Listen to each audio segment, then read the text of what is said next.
नवरात्रि शुरू हो चुके थे। गांव की सभी औरतें पार्लर में जाकर अपने आप को सजाने संवारने लगी। यार रानू, तुम्हारे ब्यूटी पार्लर जैसा काम आसपास के किसी भी पार्लर में नहीं होता। आपको ये बताने की कोई जरूरत नहीं है माया जी। लेकिन रानू, तेरे पार्लर के ठीक सामने किसी ने पार्लर खोल लिया है, तो उससे मुझे क्या? आप लोग भी बहुत दिनों से देख रहे हैं ना उस पार्लर को, लेकिन एक बार भी क्या उस पार्लर में गए आप लोग? उस गंदी सी पार्लर वाली के यहाँ कोई नहीं जाएगा। वो खुद तो दिखने में इतनी बदसूरत है, हम लोगों को क्या खूबसूरत बनाएगी। तुम लोग तो इसका ऐसे मजाक उड़ा रही हो जैसे वो तुम्हारी दुश्मन हो। मुझे अच्छी तरह पता है कि सामने वाली तुम्हारे गांव की ही रहने वाली है, और अपने ही गांव का कोई आगे बढ़ जाए तो आप जैसे लोगों को जलन तो होना लाजमी है। ये आप कैसी बातें कर रही हो? अरे आप लोग तो बुरा मान गए। मैं तो बस मजाक कर रही थी और ये कंफर्म करना चाहती थी कि ये सामने वाली लड़की तुम लोगों के गांव की ही है ना? हाँ, है तो हमारे गांव की। उसका नाम शीतल है। शीतल ने अपने ब्यूटी पार्लर में दुर्गे माता की तस्वीर लगा रखी थी। वो ग्राहकों का इंतजार करती रही, लेकिन नवरात्रि के पहले दिन भी उसकी दुकान पर कोई ग्राहक नहीं आया। हे दुर्गे माता, मेरे पति बीमार हैं। अगर मेरा ब्यूटी पार्लर नहीं चला तो सब कुछ बर्बाद हो जाएगा। शीतल ने ब्यूटी पार्लर बंद कर दिया और अपने घर आ गई। क्या हुआ बहू, आज फिर कोई ग्राहक नहीं आया क्या? नहीं सासू माँ, लेकिन मुझे दुर्गे माता पर पूरा भरोसा है। इस नवरात्र मेरी मनोकामना जरूर पूरी होगी। शीतल ने हाथ मुंह धोया और खाना बनाने लगी। राशन भी खत्म होने वाला है। ये तो अच्छा है कि मैं और सासू माँ व्रत हैं। शीतल ने खिचड़ी बना दी। मेरी वजह से तुम्हें सब झेलना पड़ रहा है। दुर्गे माँ सब ठीक कर देंगी, आप परेशान मत हो। अपने पति को खाना खिलाने के बाद दोनों लोग बिस्तर पर लेट गए। मोहन तो सो गया, लेकिन शीतल मन ही मन सोचने लगी कि आखिर उसका ब्यूटी पार्लर कैसे चले। तभी उसके दिमाग में एक आइडिया आया। मैं लोगों को 50% का डिस्काउंट दे देती हूँ। नवरात्र ऑफर देखकर लोग मेरे पार्लर में जरूर आएंगे। सुबह जल्दी उठकर शीतल ने दुर्गा माता की आरती की और अपने पति को नाश्ता करा के अपने ब्यूटी पार्लर चली गई। उसने एक सफेद पेपर पर लिख दिया, नवरात्रि ऑफर में किसी भी तरह के मेकअप पर पाएं 50% डिस्काउंट। वो पर्चा उसने दुकान के बाहर चिपका दिया और अंदर चली गई। अंदर जाकर भी उसने दुर्गे माता की पूजा की और ग्राहकों का इंतजार करने लगी। हे दुर्गे माँ, अब तो मैं ग्राहकों का आधे पैसे में मेकअप करने जा रही हूँ। कम से कम अब तो ग्राहकों को भेज देना। तभी सामने वाली ब्यूटी पार्लर वाली लड़की रानू ने उसका 50% डिस्काउंट वाला बैनर देखा। ओ, मुझे सामने वाली पर कभी कभी बहुत तरस आता है। अब मैं अपने ग्राहक तो इसके पार्लर भेज नहीं सकती। रानू भी अपने ब्यूटी पार्लर के अंदर चली गई। थोड़ी देर बाद वहां पर कुछ औरतें आईं। उन्होंने नवरात्रि स्पेशल ऑफर वाला बोर्ड देख लिया। यार मोनी, ये शीतल तो आधे पैसे में ही मेकअप करी। चलो आज हम लोग इसी के पार्लर में चलकर देखते हैं। तूने सही काम आया। मेरा वैसे इस गरीब भिखारिन के पार्लर में जाने का मन नहीं कर रहा है, लेकिन जब कम पैसे में मेकअप कर रही है तो एक बार देख लेते, कम से कम हमारे पैसे ही बच जाएंगे। माया और मोनी शीतल के ब्यूटी पार्लर के अंदर घुस गई। ओह, अरे शीतल, तूने नवरात्रि को ऑफर निकालकर बिल्कुल सही किया। आज पहली बार हम तेरे पार्लर में आए हैं। अच्छे से हमारा मेकअप कर दो, ताकि इस नवरात्र हम जिस भी मंदिर जाएं सारे लोगों की निगाहें दुर्गे माता को छोड़कर हमारी तरफ टिकी रहे। शीतल की खुशी का ठिकाना न रहा। अरे आइए आइए, मैं आप दोनों का बहुत अच्छा मेकअप कर दूंगी। शीतल सबसे पहले माया का मेकअप करने लगी, लेकिन जैसे ही उसने मेकअप शुरू किया वैसे ही लाइट चली गई। शीतल, तेरे पार्लर में एसी नहीं है क्या? इन्वर्टर भी नहीं लगा रखा तूने? बहुत गर्मी लग रही है। चल मोनी, यहाँ से चलते हैं। हाँ माया, मैं भी यही कहने वाली थी कि बहुत गर्मी लग रही है। बिना एसी के हम लोग मेकअप नहीं करा सकते, अगर हमारे स्टैंडर्ड का सवाल है। अरे आप लोग रुक जाइए, बस अभी थोड़ी देर में लाइट आ जाएगी। वैसे भी अब तो हल्की हल्की ठंड पड़ने लगी है। चुप कर शीतल, इसी वजह से तेरे पार्लर पर कोई नहीं आता। हमने पैसों के लालच में बहुत बड़ी गलती कर दी। माया और मोनी उस पार्लर से निकलकर सीधा सामने वाले पार्लर के अंदर घुस गई। रानू ये देखकर हैरान हो गई। आप लोग आधा अधूरा मेकअप करा के मेरे पार्लर में क्यों चले आई? अब क्या बताएं आपको रानू जी, हम तो पैसों के लालच में उसके पार्लर चले गए, लेकिन तभी लाइट चली गई, पंखा भी बंद हो गया। उसने इन्वर्टर भी नहीं लगा रखा है, एसी तो दूर की बात रही। शीतल अपने पार्लर में बैठकर रोने लगी। हे दुर्गे माँ, आखिर ये कैसी परीक्षा है? आधे दाम में मेकअप करने के लिए भी लोग नहीं आ रहे। ऐसे ही दिन बीत रहे थे। नवरात्रि का आखिरी दिन आ गया। शीतल, आज तो कन्या भोज है, जल्दी से कन्याओं को बुला कर ले आ। जी माँ जी, मैं बाहर जाकर थोड़ा राशन ले आती हूँ, क्योंकि खीर पूरी बनाने के लिए सामान नहीं बचा हमारे यहाँ। ठीक है बहू, तब तक मैं पूजा की तैयारी करती हूँ। शीतल घर के बाहर चली आई। मेरे पास तो बिल्कुल पैसे नहीं है, दुकान वाले के पास पहले से ही बहुत सारा उधार है, लेकिन कन्या भोज कराने के लिए थोड़ा बहुत सामान तो लाना ही पड़ेगा। शीतल तुरंत भागकर दुकानदार के पास गई। दुकानदार ने पहले ही बोल दिया, शीतल, इससे पहले कि तुम कुछ कहो मैं तुम्हें बता देता हूँ कि आज के दिन उधार कुछ नहीं मिलने वाला।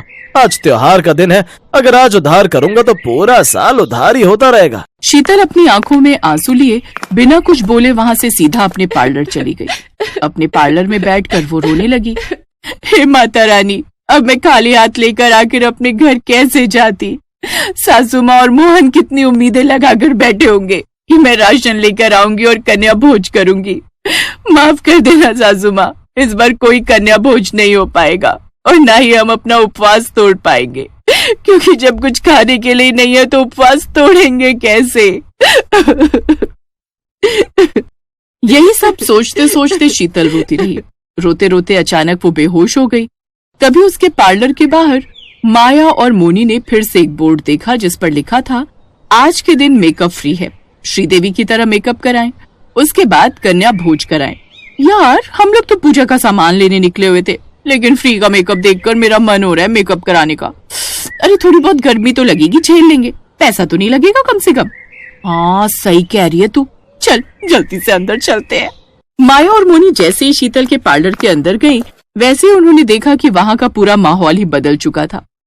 उस पार्लर में 2 एसी लगे थे, कमाल की लाइटिंग थी। ऐसा लग रहा था वो पार्लर किसी करोड़पति इंसान का हो। क्या बात है, इसका पार्लर तो पूरी तरीके से बदल गया। इसका पार्लर तो सामने वाली रानू से भी कई गुना बेहतर है। देख, ठंडी के मौसम में गर्म करने वाली मशीन भी लगी है और 2 एसी भी। अरे शीतल, जल्दी से हमारा मेकअप शुरू कर दे। फ्री वाली स्कीम रखकर तूने बहुत अच्छा किया। पिछली बार गर्मी की वजह से मुझे गुस्सा आ गया था, इसलिए मुझे माफ कर देना। शीतल ने जैसे ही पलट कर देखा, माया और मोनी डर गई, क्योंकि उसकी आंखें बहुत बड़ी हो गई थी। बाल खुले खुले साक्षात दुर्गा माता का अवतार लग रही थी शीतल। शीतल ने बिना कुछ बोले उन दोनों का हाथ पकड़ा और चेयर पर बिठा दिया। शीतल ने उन दोनों की खोपड़ी पर एक एक हाथ मारा, वैसे ही उन दोनों का मेकअप हो गया। दोनों हद से ज्यादा खूबसूरत दिखने लगी। ये सब क्या है शीतल, तूने तो चमत्कार कर दिया। सिर्फ हमारे सर पर हाथ रखा और हमारा पूरा मेकअप हो गया, वो भी इतना अच्छा। ठीक है, हम चलते हैं। तुम दोनों लोग 10,000 रुपए देकर जाओ। लेकिन बाहर तो तूने लिखा है कि आज का मेकअप पूरी तरीके से फ्री है। कहाँ लिखा है, दिखाओ चलकर मुझे। वो लोग जैसे ही बाहर गए तो वहां से वो बोर्ड गायब था। उसकी जगह दूसरा बोर्ड लगा था जिसमें लिखा था कि आज से हमारे यहाँ स्पेशल मेकअप चालू है, जिसकी कीमत मात्र 5,000 रुपए है। अब मजबूरी में उन दोनों को पैसे देने पड़े, क्योंकि शीतल बहुत क्रोध में लग रही थी।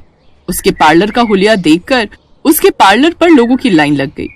उसने उस दिन 1 लाख रुपए कमा लिए कुछ ही घंटों में और अपने घर सामान लेकर वापस आ गई।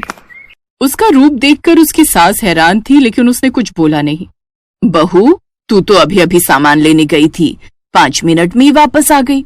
शीतल कुछ बोल ही नहीं रही थी। इतने में वहां पर 9 कन्याएं आ गईं। मोहन भी अब पूरी तरह से स्वस्थ हो चुका था। ये सब देखकर उसकी सास हैरान हो गई। शीतल ने कन्या भोज कराया। सब कुछ खत्म होने के बाद शीतल बेहोश हो गई और जब उसे होश आया तब उसे कुछ भी याद नहीं था। माँ, मैं कहाँ हूँ? मैं तो पार्लर में थी, यहाँ कैसे पहुंच गई? खैर, वो रहस्य तो रहस्य ही बना रहा कि उस दिन शीतल की ब्यूटी पार्लर वाली स्वयं दुर्गा माँ थी। दुर्गा माँ ही शीतल के अंदर आई थी और उन्होंने ही सब किया। जब शीतल पार्लर गई तब वहाँ पहले से ही लाइन लगी थी। पार्लर का हुलिया और ग्राहकों की भीड़ देखकर शीतल समझ गई कि ये सब दुर्गा माँ का ही चमत्कार है।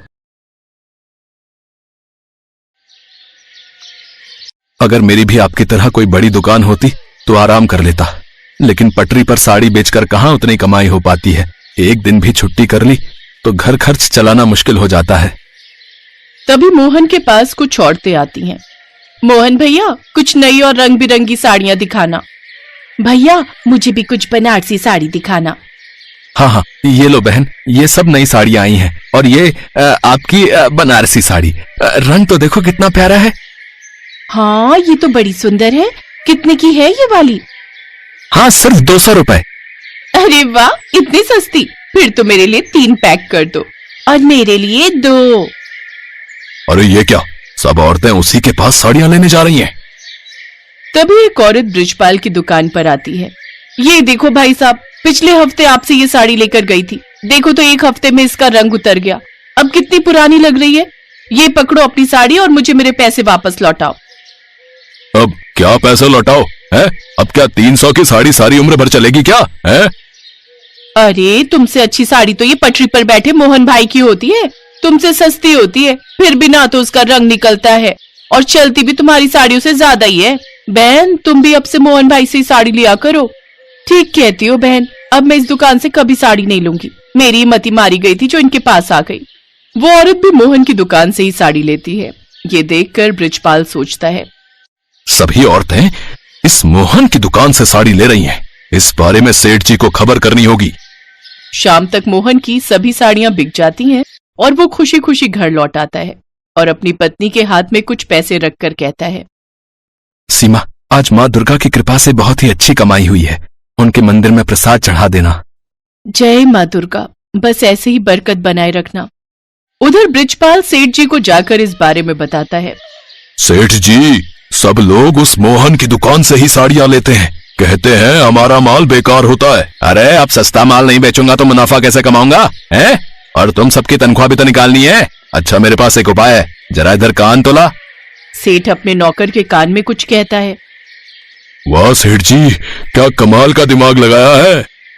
उधर मोहन शहर से नया धागा और रंग लेकर लौटता है और उन्हें आंगन में ही रख देता है और सीमा से कहता है, सीमा, बहुत भूख लगी है, जल्दी से खाना लगा दो। धूप में मैंने धागा और रंग रखा है, खाना खाकर धागे में रंग मिलाऊंगा। तुम जल्दी से पहले खाना लगा दो। आप हाथ मुंह धो लो, मैं परोसती हूँ। सेठ जी अपने नौकर को कहकर चुपके से मोहन के धागे और रंग को अपने धागे और रंग से बदल देते हैं। इस बात से अनजान मोहन उन धागों से ही साड़ियां बनाता है और बाजार में बेचने बैठ जाता है। ऐसे ही कुछ दिन बीत जाते हैं। एक रोज एक औरत मोहन के पास आकर कहती है, मोहन भाई, आजकल आपकी साड़ियों की क्वालिटी ना बहुत खराब हो रही है। देखो तो एक ही धुलाई में रंग फीका पड़ गया। अब मैं कभी आपके यहाँ से साड़ी नहीं लूंगी। अरे बहन जी, यहाँ आइए, हमारी दुकान में दाम भी कम है और क्वालिटी भी इससे काफी अच्छी है। हाँ, सभी ग्राहक सेठ जी की दुकान से साड़ियां खरीदने लगते हैं और मोहन बेचारा सारा दिन ऐसे ही बैठा रहता, फिर बिना बोनी हुए ही वापस लौट आता है। क्या बात है जी, सारी साड़ियां वैसी की वैसी हैं, बिक्री नहीं हुई क्या? सीमा, सभी कहते हैं कि मेरी साड़ियों का रंग जल्दी निकल जाता है। ये आप क्या कह रहे हैं जी? आज से पहले तो ऐसी शिकायत कभी नहीं आई। कुछ समझ नहीं आ रहा। मैंने तो अपनी सारी जमा पूंजी इन साड़ियों में लगा दी और मेरे पास तो अब कोई जमा पूंजी भी नहीं बची। इस मुसीबत से अब हमें देवी माँ ही बचा सकती हैं। दोनों दुर्गा माँ की तस्वीर के आगे हाथ जोड़कर बैठ जाते हैं। हे देवी माँ, मैंने हमेशा सच्चे मन से आपकी भक्ति की है। आज आपके इस भक्त पर मुसीबतों का पहाड़ टूट पड़ा है माँ, मेरी रक्षा करो माँ। अपने भक्त की मदद करो देवी। उससे पहले मुझे उसकी परीक्षा लेनी होगी। ऐसे ही 2 दिन बीत गए। बाहर बहुत तेज बारिश हो रही थी। दुर्गा माँ एक बुढ़िया का भेष धारण कर मोहन के घर आई। घर में सिर्फ 2 ही रोटी का आटा बचा था। एक रोटी सीमा ने मोहन की थाली में रखी और एक अपनी में। वो खाना शुरू करने ही वाले थे कि तभी किसी ने उनका दरवाजा खटखटाया। मुझे बहुत जोरों की भूख लगी है, मुझे कुछ खाने को दे दो। अंदर आ जाओ माँ जी। ये क्या, आप तो पूरी तरह भीग गई हैं। मैं आपको नई साड़ी लाकर देती हूँ। ये लीजिए, आप ये साड़ी पहन लीजिए, फिर भोजन ग्रहण करिए। वो बुढ़िया नई साड़ी पहन लेती है, साथ ही वो दोनों अपने हिस्से की रोटी भी उस बुढ़िया को दे देते हैं। बारिश थमते ही वो बुढ़िया वहां से जाने लगती है। तुम्हारा बहुत बहुत शुक्रिया बेटी। वो बुढ़िया वहां से चली जाती है। उस रात माँ दुर्गा मोहन के सपने में आती हैं। मोहन, तुम्हारे घर के जो पीछे तालाब है उसके पानी में अपनी साड़ियों को भिगो लो, उनका रंग पक्का हो जाएगा और साड़ी का कपड़ा कभी नहीं फटेगा। साथ ही जो भी उस साड़ी को पहनेगा उसकी सारी बीमारियां भी खत्म हो जाएंगी। अगली सुबह मोहन नींद से जागता है और सारी बात अपनी पत्नी को बताता है। अगर ऐसी बात है तो पहले मैं उस साड़ी को पहन कर देखूंगी। मेरी कमर में जो दर्द रहता है, अगर वो ठीक हो गया तो समझो वो बात सच है। मैं अभी उस पानी में अपनी साड़ियों को डुबोता हूँ। तालाब के पानी में साड़ी डुबोने के बाद सीमा उसे सुखाकर जैसे ही पहनती है तो कई सालों से उसकी कमर में रह रहा दर्द खत्म हो जाता है। अरे वाह, मेरा सारा दर्द चला गया। जय देवी माँ, तुम्हारी सदा ही जय हो। ये सुनकर मोहन खुश हो जाता है और जल्दी से अपनी सभी साड़ियों को तालाब के पानी में डुबोता है और उन्हें सुखाकर बाजार में बेचने बैठ जाता है। जादुई साड़ी ले लो, जादुई साड़ी, एक बार पहनकर देखो, शरीर के सारे रोग दूर हो जाएंगे। जादुई साड़ी ले लो। नहीं भैया, आपसे साड़ी लेकर मैं पहले ही परेशान हो चुकी हूँ और अब तो आप झूठ बोलकर साड़ी बेचने लगे हो। बहन जी, इस बार आप लेकर जाओ, पहले आजमा कर देख लो, काम नहीं करे तो पैसे वापस ले लेना। अच्छा ठीक है, मेरी सास के घुटनों में कई महीनों से दर्द है, वो चल फिर भी नहीं पाती। अगर इसे पहनकर भी उनका दर्द ठीक नहीं हुआ तो पैसे वापस ले जाऊंगी। ठीक है बहन जी। घर आकर वो औरत अपनी सास को वो साड़ी पहनाती है। उसकी सास तुरंत ठीक हो जाती है और यहाँ वहाँ बिना किसी सहारे के चलने लगती है। इसके बाद ये बात सारे गांव में फैल जाती है और सब गांव वाले, यहाँ तक कि दूर दूर के गांव से भी लोग उसके यहाँ की साड़ी लेने आते हैं। सेठ जी, सचमुच में कुछ तो जादू किया है उसने साड़ियों में। अरे पहले तुम उससे एक साड़ी लेकर आओ, पहले हमें वो आजमानी होगी, तभी पता चलेगा। ब्रिजपाल उससे साड़ी खरीदने जाता है। आखिर तुम्हें भी मेरी साड़ी की जरूरत पड़ गई। ये लो साड़ी और निकालो 1000 रुपए। इतनी महंगी? और नहीं तो क्या, ऐसी जादुई साड़ी 3000 में भी मिले वो भी कम है। जो काम डॉक्टर नहीं कर पा रहे वो ये साड़ी कर देती है। ब्रिजपाल वो साड़ी सेठ जी को लाकर दे देता है। सेठ जी वो साड़ी अपनी पत्नी, जो कि कई सालों से कोमा में थी, उसे पहनाते हैं। वो झट से उठ बैठती है और सबसे बात करने लगती है। सेठ जी मोहन पर नजर रखना शुरू कर देते हैं और वो उसे तालाब का पानी इस्तेमाल करते हुए देख लेते हैं। फिर एक रात उनके सोने के बाद सेठ जी और ब्रिजपाल भी तालाब से पानी निकालते हैं और अपने गोदाम में ले जाते हैं और सभी साड़ियों पर पानी छिड़क देते हैं। लेकिन पानी छिड़कते ही उनके गोदाम में आग लग जाती है। हे भगवान, मैं तो बर्बाद हो गया। अरे कोई आग बुझाओ, अरे मैं तो बर्बाद हो गया, अरे मेरा सब कुछ जल गया रे। इस तरह सेठ जी को उसके बुरे कर्मों का फल मिल जाता है और इधर मोहन दिन दुगनी रात चौगुनी तरक्की करता है और खूब पैसा कमाता है। Best buddies. Hello friends. Thanks for watching this video. अगर आपको ये वीडियो पसंद आया है तो प्लीज लाइक, सब्सक्राइब, कमेंट्स करें इस वीडियो पर और हाँ, शेयर करना भी ना भूलें। और भी मजेदार वीडियो देखने के लिए नीचे दिए गए बेल आइकॉन को दबाएं। देखते रहिए बेस्ट बडीज।